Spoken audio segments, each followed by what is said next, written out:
오늘날 사람들이 가지고 있는 중요한 세계관이 있습니다. 자기 문제에 대해서는 자기가 스스로 결정할 결정권이 있다라고 하는 겁니다. 내가 스스로 노력해서 결과를 얻고요. 내 문제에 대해서는 내가 주도권을 가지고 있다. 바로 이 생각입니다. 그러니까 자기 자신과 자신의 생각, 의사와 관계없이 뭐가 결정이 되면요, 인격이 무시당한다. 굉장히 싫어합니다. 그러면서도 또 피할 수 없는 공경에 빠지면요, 별대로 되라는 식으로 운명론에 빠지고, 이게 오늘날 사람들이 가지고 있는 바로 생각이고 사고방식입니다. 하지만 우리가 모든 것을 내가 결정할 수가 없고요, 또 내 자신의 의사와 관계없이 이루어지는 일들이 얼마나 많은지 모릅니다. 자유도 없고 굶주림이 있는 여러분, 북한 땅에, 그런 땅에서 누가 태어나고 싶어서 태어나겠습니까? 내가 남자로 태어나고 싶고 여자로 태어나고 싶고 이런 말들은 사실은 말이 안 되는 것 아닙니까? 그뿐만이 아닙니다. 어떤 분은 태어나면서부터 원치 않는 질병 가운데 태어나면서 고통을 겪는 경우도 있죠. 여러분, 이런 경우에는 어떻게 할 도리가 없습니다. 여러분요.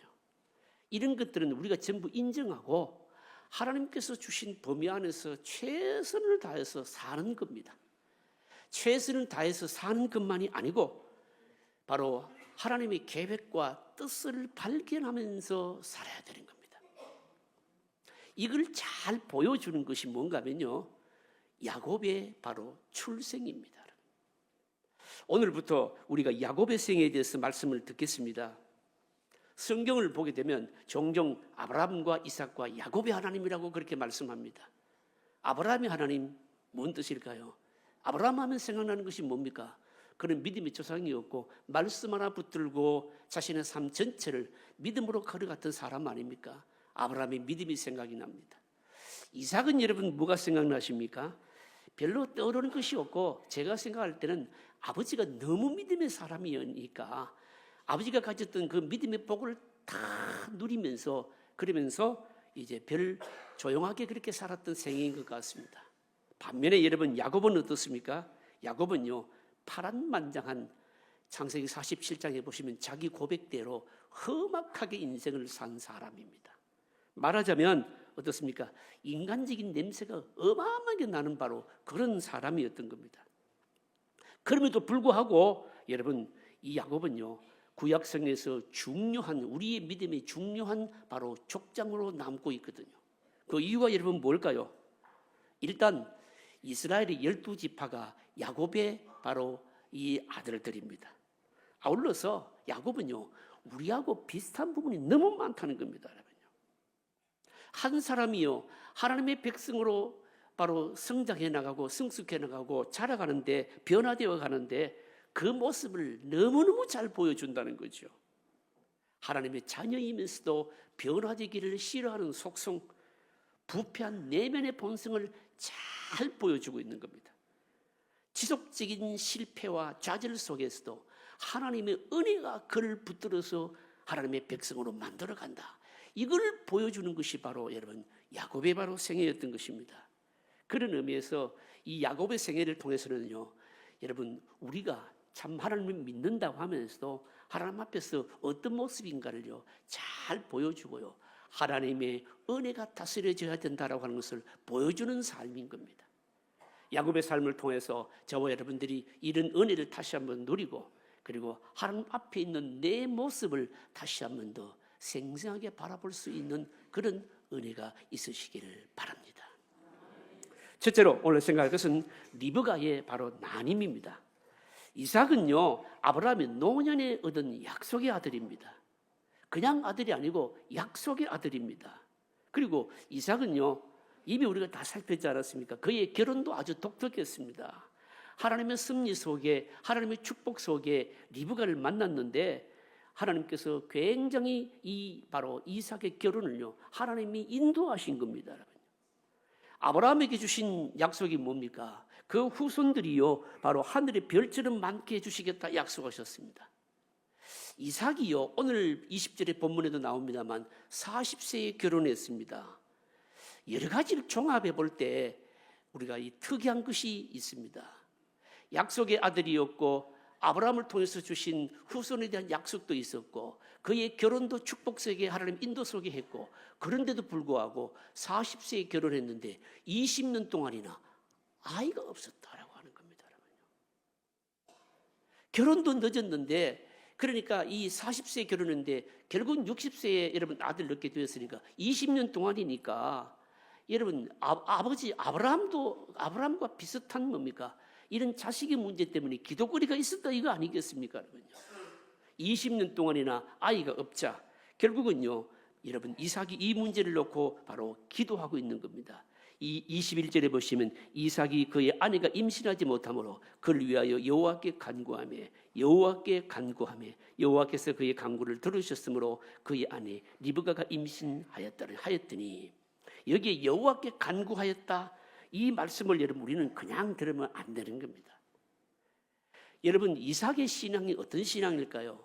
성경을 볼 때 이삭의 신앙을 정리를 하자면요 이름을 꼭 붙이자면 여호와 이레의 신앙 아닙니까 여러분요? 왜 여호와 이레의 신앙일까요?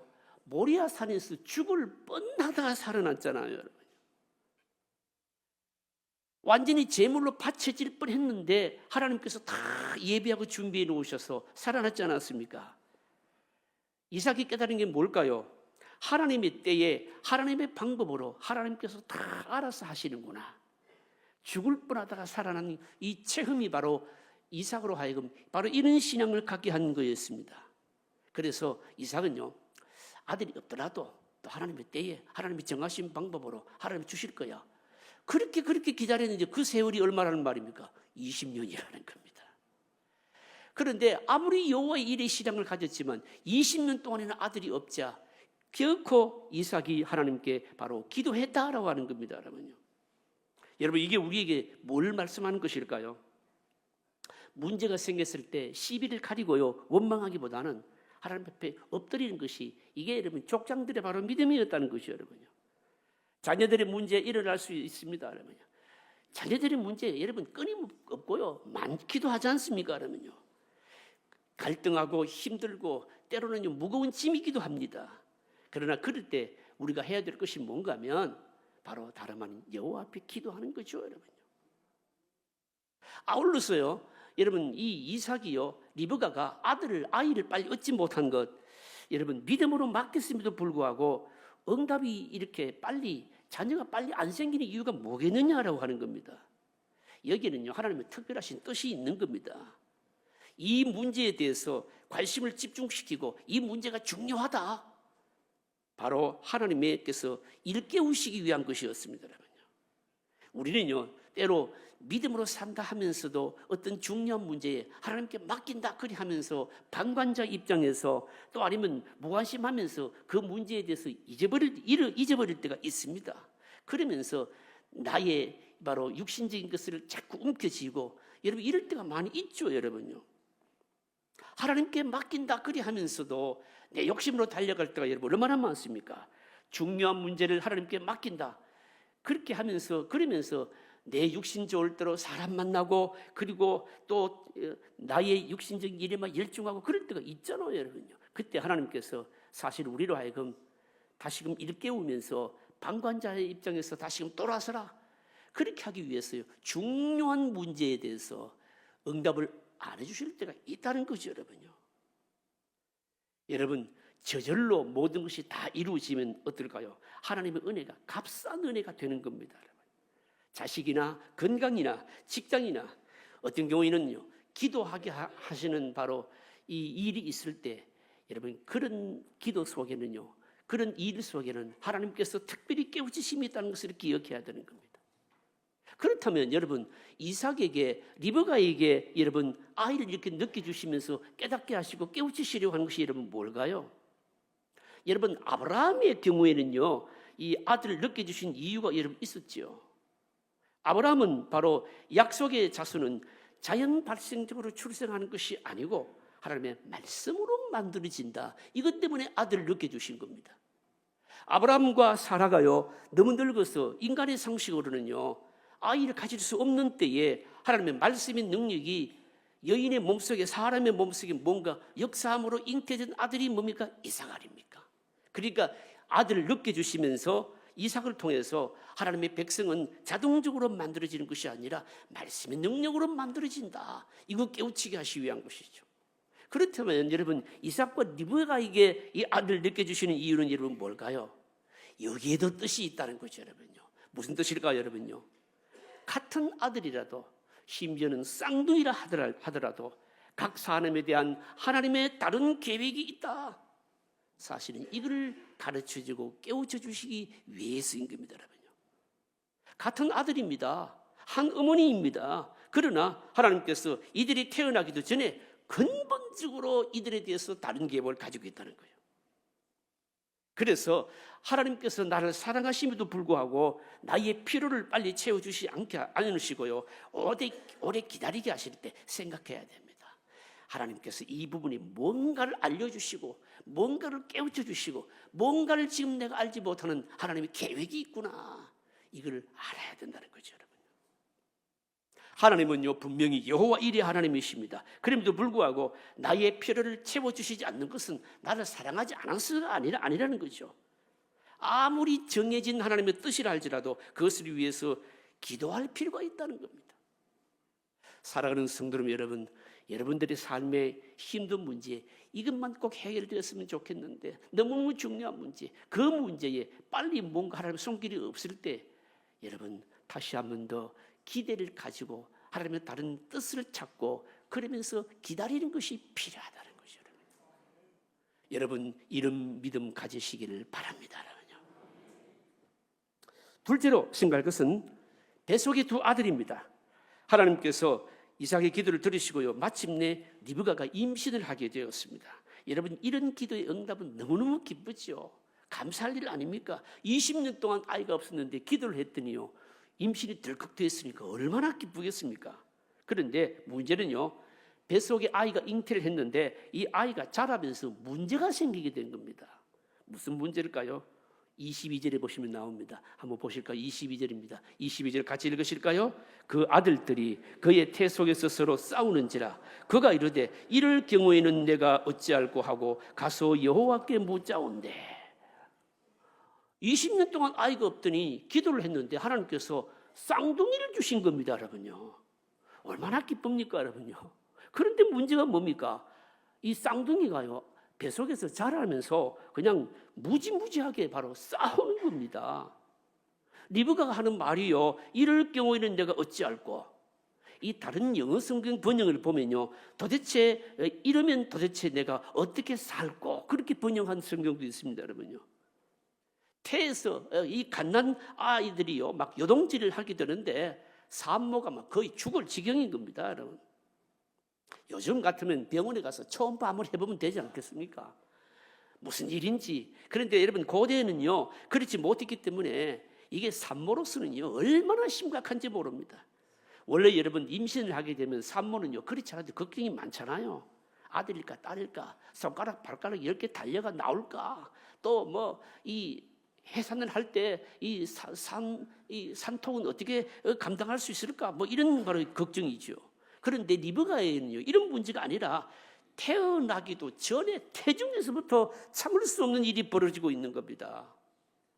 할 수 없어서 리브가가 여호와께 도대체 이게 어떻게 된 일이냐 묻지 않습니까? 물으니까요 하나님께서 답을 내주셨는데 그 답이요 뱃속에 있는 두 아이들의 장래에 대해서 말씀해 주신 겁니다. 한번 볼까요? 23절입니다. 23절 같이 읽으실까요? 여호와께서 그에게 이르시되 두 국민이 내 태중에 있구나. 두 민족이 내 복중에서부터 나누이리라. 이 족속이 저 족속보다 강하겠고 큰 자가 어린 자를 섬기리라 하셨더라. 무슨 말씀입니까? 쌍둥이가 하나 될 수 없기 때문에 싸운다는 겁니다. 이들은 하나 되지 못하고 나누어지기 때문에 싸운다는 겁니다. 태에서부터 이미 나누어진다는 겁니다. 큰 자가 어린 자를 섬길 것이라고 말하는 겁니다. 한 핏줄인데도 이렇다는 거죠, 여러분요. 뭘 말씀하는 것일까요? 이게 뭔가면요, 하나님의 선택하심이라고 하는 겁니다. 하나님의 선택에 따라서 같은 핏줄을 가진 형제인데도 불구하고 민족이 나누어진다는 겁니다, 여러분요. 그런데 이 성경 말씀은 여러분 굉장히 중요한 것을 많이 담고 있습니다. 뭘 담고 있는가 하면요, 이들이요 태어나기 전에도, 그러니까 자기들이 어떤 의지가 있기 이전입니다. 자기들이 무슨 행동을 하기 바로 이전인 겁니다, 여러분요. 자기들이 뭘 노력하기 이전입니다. 하나님께서 이미 다 나누셨고 큰 자가 어린 자를 섬길 것이라 계획하셨다는 거죠. 바로 이 사건을 가지고 사도 바울은 로마서 9장에 보시면요, 분명하게 우리의 바로 예정과 선택에 대해서 해석을 하는데 명쾌하게 해석을 하고 있습니다. 로마서 9장 10절 13절에 보시면 그뿐 아니라 또한 리브가가 우리 조상 이삭 한 사람으로 말미암아 임신하였는데 그 자식들이 아직 나지도 아니하고 무슨 선이나 악을 행하지도 아니한 때에 택하심을 따라 되는 하나님의 뜻이 행위로 말미암지 않고 오직 부르시는 이로 말미암아 서게 하려 하사 리브가에게 이르시되 큰 자가 어린 자를 섬기리라 하신다니 기록된 바 내가 야곱은 사랑하고 에서는 미워하였다 하심과 같으니라. 무슨 말씀입니까? 한 사람은 버리고 한 사람은 선택하기로, 이들이 무슨 행위가, 이들의 의지가 작동하기 전에, 노력이 있기 전에 다 하나님께서 계획하셨다라고 바울이 명쾌하게 해석하고 있는 겁니다. 여러분. 선택의 교리이죠, 여러분. 여러분, 우리 기독교의 여러분 바로 가르침 중에서 굉장히 축복되고 비밀스러운 교리가, 가르침이 뭔가 하면 이 선택의 교리인 겁니다, 여러분요. 태어나기도 전에, 선이나 악을 행하기도 전에 하나님께서 우리를 구원하시기로 작정하셨다는 거 아닙니까, 여러분요. 노력이나 행위가 개입되기 전에 여러분 뭡니까? 어떤 자에게는 은혜를 주시고 어떤 자에게는 버리기로 하셨다는 겁니다. 근데 이 말을 들으면요, 그냥 뭐 듣자 말자 화내는 사람이 있습니다. 왜냐하면 자기의 의사가 무시되었다고 그렇게 화를 냅니다. 불공평하다고 얘기합니다. 여러분, 불공평할까요? 화낼 일일까요? 왜 이렇게 하셨을까요? 하나님께서 이렇게 하지 아니하셨다면, 미리 구원하시기로 작정하지 아니하셨다면, 선택해 주시지 아니하셨다면, 여러분 우리가 보통 죄인들입니까? 한 사람도 구원될 사람이 없거든요. 그래서 여러분 태어나기도 전에 이미 뭡니까? 다 이렇게 계획하셨다라고 하는 거 아닙니까? 여러분, 이 부분에 대해서 다윗이 시편 51편 5절에 고백합니다. 내가 죄악 중에서 출생하였으며 어머니가 죄 중에 나를 잉태하였나이다. 내가 죄악 중에서 출생했다. 어머니가 죄 중에서 나를 잉태하였다. 무슨 말씀입니까? 어머니가 죄 중에 자기를 잉태했다는 겁니다. 다시 말하자면 사람은요, 처음 잉태될 때부터, 만들어질 때부터 죄 가운데 있었기 때문에 본연의 모습 그대로는 하나님의 백성이 될 사람이 아무도 없다는 거죠, 여러분. 사람은 누구든지 다 죄 가운데 만들어집니다. 이삭의 이 두 쌍둥이는요, 처음 만들어질 때부터 사실은 하나님의 백성 될 자격이 없죠, 여러분요. 그럼에도 불구하고 하나님께서 그 중에 하나를 선택하셔서 말씀으로 연단하고 그리고 은혜로 막 설득시켜서 하나님의 백성을 만들어 가시는 것이죠. 둘 다 하나님의 백성이 될 수가 없었는데 둘 중에 하나를 선택하셔서 끝까지 변화시키고 하나님의 백성으로 만들어 가시는 겁니다, 여러분. 그래서 하나님의 이 선택이라고 하는 것은요, 하나님의 은혜와 우리의 죄성을요 너무너무 잘 드러내주는 바로 하나님의 바로 계획인 겁니다, 여러분. 뭘 말씀하는 것일까요? 여러분, 우리들이요 하나님을 믿고요 예수님을요 바로 나의 주님이라고 고백하는 이런 것들은요 뭘까요? 이것은요 우리의 의지 이전이라는 것이죠, 여러분요. 우리가 태어나기도 전에 이미 하나님이 계획하심 속에 이루어진 일이라는 겁니다, 여러분. 감사하고 찬양하지 않겠습니까, 여러분요? 사람들이 의문을 가집니다. 무슨 의문을 가지는가 하면 하나님께서 쌍둥이 둘을 그만 다 선택하시지 왜 하나는 버리셨냐, 그렇게 얘기를 합니다. 둘 다 선택해서 둘 다 변화시켜서 설득시켜서 하나님의 백성 만들지 왜 하나는 버리고 하나는 선택했느냐, 불공평하다는 겁니다. 여러분, 이런 불만에 대해서 어떻게 생각하십니까? 여러분, 하나님께서 버리시고 선택하시는 이것은요 하나님의 주권입니다, 여러분. 하나님이 우리 모두를 다 선택하셔야 될, 구원하셔야 될 의무가 여러분 없습니다, 여러분요. 여러분, 만일 우리의 구원이요 하나님의 어떤 의무나 여러분 선택이 있다면은 여러분 그리고 나면은 우리가 구원받고 났을 때 하나님께 영광 안 돌립니다. 왜냐하면 당연하게 생각할 거니까요. 하나님은 우리의 구원에 대해서 여러분 우리의 구원을 통해서 영광과 찬양을 받으시기 위해서 일부는 버리시고 일부는 선택하신 겁니다, 여러분요. 구체적으로 어떤 사람을 선택하신지 우리는 알 수 없습니다. 같은 형제임에도 불구하고 쌍둥이임에도 불구하고 하나는 버리시고 하나는 선택하십니다. 여러분, 구원이 우리에게 당연한 것이 아니고 하나님 은혜 아니겠습니까, 여러분요? 우리 의지와 관계없는 겁니다, 여러분요. 다만 선택받지 못한 사람들은요, 특징이 있죠. 선택받지 못한 사람의 특징이 뭘까요? 자꾸 하나님의 말씀을 거부합니다. 자신이 하나님보다 더 똑똑하고 능력이 있다 생각해서 하나님을 업신여기고 대적하고 무시하는 거죠, 여러분요. 결국은 저들은 바로 그 교만 때문에 제 멋대로 살다가 결국은 영원한 형벌로 여러분 멸망으로 떨어지게 되어 있는 겁니다. 물론 택함 받은 자들도 때로는 교만하고 하나님을 무시합니다. 그러나 다릅니다. 뭐가 다를까요? 하나님께서 택하신 사람은요, 기어이 반드시 뭡니까? 바로 돌이키신다는 것이죠, 여러분요. 하나님은 얼마나 공평하신 분이신지 모릅니다. 이 세상에서 자기 하고 싶은 대로 다 하는 사람들 반드시 멸망합니다. 하나님을 두려워하지 않고 자기 욕심대로 돈 벌 것 다 벌고 공부할 것 다 하고 그리고 자기 누리고 싶은 대로 다 누리고 이런 사람들은 여러분 사실은 천국에 올 수가 없죠, 여러분요. 여러분 이런 사람들이 천국에 온다면 여러분 그것이야말로 불공평한 겁니다.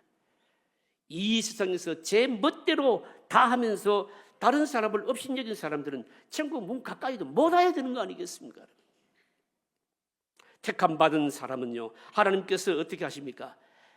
기어이 바꾸어 놓으시는 거죠, 여러분요. 그 바꾸어 놓으시는 방법이 뭘까요? 고난이고 여러분 낮아질 대로 낮추시는 거죠. 연단 아닙니까? 이걸 보여주시는 것이 뭘까요? 야곱의 생애입니다. 여러분 야곱의 생애를 앞으로 계속 보겠습니다만 하나님하고 완전히 숨바꼭질하지 않습니까? 결국은 하나님께서 약복강에서 그의 다리를 치시지 않습니까, 여러분? 여러분 오늘 우리가 신앙생활 하면서 우리에게도 이런 모습이 있지 않느냐 이 말입니다. 하나님과 숨바꼭질하는 사람들이 있습니다, 여러분요. 자신이 잘 알죠, 여러분요. 그런데 아무리 숨바꼭질해도 하나님께서 다시 붙잡습니다. 하나님이 다시 붙잡을 때는요, 맨손으로 붙잡는 게 아니고 아예 말뚝을 치십니다, 여러분요. 그래서 여러분 일찍이 그냥 하나님의 손에 잡히는 것이 뭡니까? 선택받은 자의 복인 거죠, 여러분요. 여러분 내가 하나님께 구원받은 선택받은 것을 늘 감사하시기를 바랍니다, 여러분요. 당연한 것으로 돌려서는 안 된다는 것이죠. 오늘 마지막으로 생각할 것은 쌍둥이의 출생입니다. 아이들이 마침내 태어났습니다. 뱃속에서부터 싸우던 아이들이 마침내 태어났습니다. 태에서부터 전쟁을 치르던 쌍둥이가 태어났는데 예상대로였습니다. 한번 보실까요? 24절부터 26절입니다. 같이 읽겠습니다. 그 해산 기한이 찬 때에 쌍둥이가 있었는데 먼저 나온 자는 붉고 전신이 털을 것 같아서 이름을 에스라 하였고 후에 나온 아우는 손으로 에스의 발꿈치를 잡았으므로 그 이름을 야곱이라 하였으니 리브가가 그들을 낳을 때에 이삭이 60세였더라. 먼저 태어난 아이는 이름이 뭡니까? 에스입니다. 마치 붉은 트롯을 입은 아이처럼 붉다라고 해서 태어났는데 그래서 뭡니까? 에스인데 이게 사람인지 짐승인지 이게 막 구분이 잘 안 되는 겁니다. 아이가 어떻게 된 건지 태어날 때부터 막 온몸에 그냥 붉은 털을 가지고 태어난 겁니다. 완전 짐승 같은 모습으로 태어난 겁니다. 말씀으로 길들여지지 않고 짐승처럼 총겨지지 않는 삶을 상징하지 않겠습니까? 그리고요 또 동생이 태어났는데 이 동생도 보통이 아닌 겁니다, 여러분요.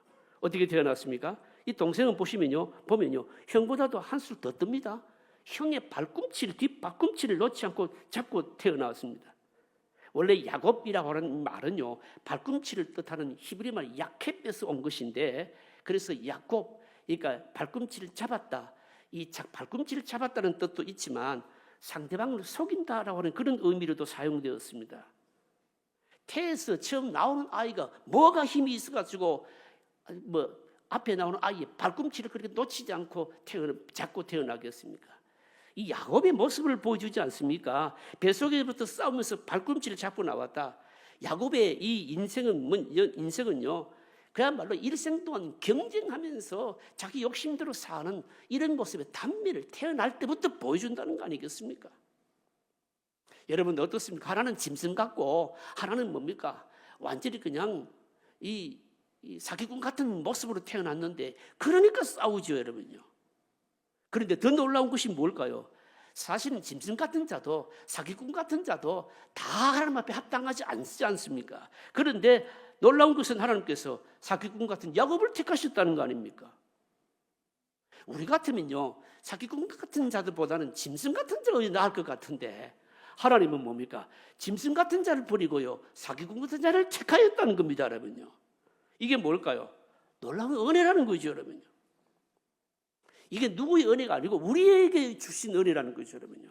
우리들도 이런 은혜를 입은 자들이라는 겁니다, 여러분요.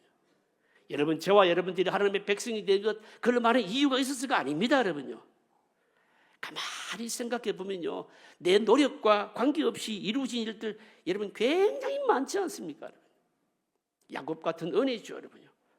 야곱이요, 하나님 앞에 사용된 것도 보면요, 오랜 훈련으로 되어지지 않습니까? 본성은 훌륭하지 못합니다. 태어날 때부터 여러분 좋지 못한 기질을 가지고 태어난 겁니다. 그러니까 실패도 더 많이 하고, 그리고 변화를 싫어하고요, 자기 욕심대로 살고요. 그런데 하나님이 열심히 그를 바꾸신 거 아닙니까, 여러분요? 우리들도 마찬가지라는 거죠, 여러분요. 내가 예수 믿는 그리스도인이라고 하면서도 내 안에 남아있는 야곱 같은 모습 발견하죠, 여러분요. 하나님의 백성이면서도 여전히 변하기 싫어하고 누더기 같은 옷을 입고 있는 모습 발견하지 않습니까? 저는요, 저 개인적으로 생각합니다. 가끔 하면 그렇게 생각합니다. 내가 목사가 안 되었다면 뭘 할까? 내가 예수님 안 믿었으면 뭘 할까? 저는 야곱보다 더 했을 것 같아요. 여러분, 하나님이 다 여러분 바꾸시지 않겠습니까? 여러분요.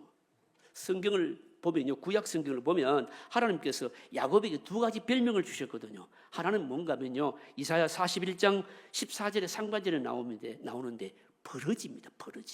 버러지 같은 너 야곱아. 무슨 말씀입니까? 아무짝에도 쓸모없는 자라는 거죠, 여러분요. 그리고 또 하나 별명이 있는데, 이름이 있는데, 그게 뭔가 하면 이스라엘이라고 하는 겁니다. 창세기 32장 28절을 보시면 그가 이르되 내 이름을 다시는 야곱이라 부를 것이 아니요 이스라엘이라 부를 것이니. 이스라엘, 무슨 말씀입니까? 하나님께서 뭡니까? 택하셨고요, 그리고 그 겨루어서 이겼다. 그러니까 하나님의 지배하심, 하나님의 통치하심. 무슨 말씀입니까, 여러분요? 우리가요, 예배 자리에 나오게 되면 이거 가볍게 여겨서는 안 된다는 겁니다. 하나님을 기도할 수 있는 것, 믿음으로 사는 것, 이거 가볍게 여기서는 안 된다는 거죠. 버러지 같은 자들 아닙니까? 야곱 같은 자들 아닙니까? 그럴 이유가 없는데도 우리를 불러주시고 구원을 이루어주시고 구원받은 백성들요, 또 사용하시도록 만들어 가신다는 거죠, 여러분요. 누구의 의지가 아닙니다. 나의 의지도 아닙니다. 누구의 전도도 아닙니다. 나를 향한 하나님의 계획과 열심 때문이라는 겁니다. 사랑하는 성도 여러분, 찬양하시기를 바랍니다. 감사하시기를 바랍니다. 영광 돌리시기를 바랍니다. 뭐를요? 내가 여기 예배하는 자리에 나온 믿는 백성이 되었다는 이 자체를요. 말씀을 정리하겠습니다. 오늘 야곱이 출생하는데, 야곱의 출생이 우리에게 우리 주시는 말씀하시는 것이 뭘까요? 하나님의 백성이 되는 것은 우리 안에 그럴 가능성이 있어서 되는 게 아니라는 거죠. 우리는 둘 중에 하나입니다. 짐승 같은 자든지 속이는 자든지 둘 중에 하나입니다. 뭐 잘난 척하고 뻐기고 할 거 하나도 없습니다, 여러분요. 어느 누구도 하나님의 백성들에게는 다 부적합한 자들입니다.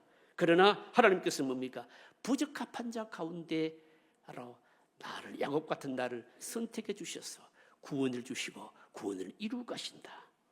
여러분, 찬양하시길 바랍니다. 감사하시길 바랍니다. 영광 돌리시길 바랍니다.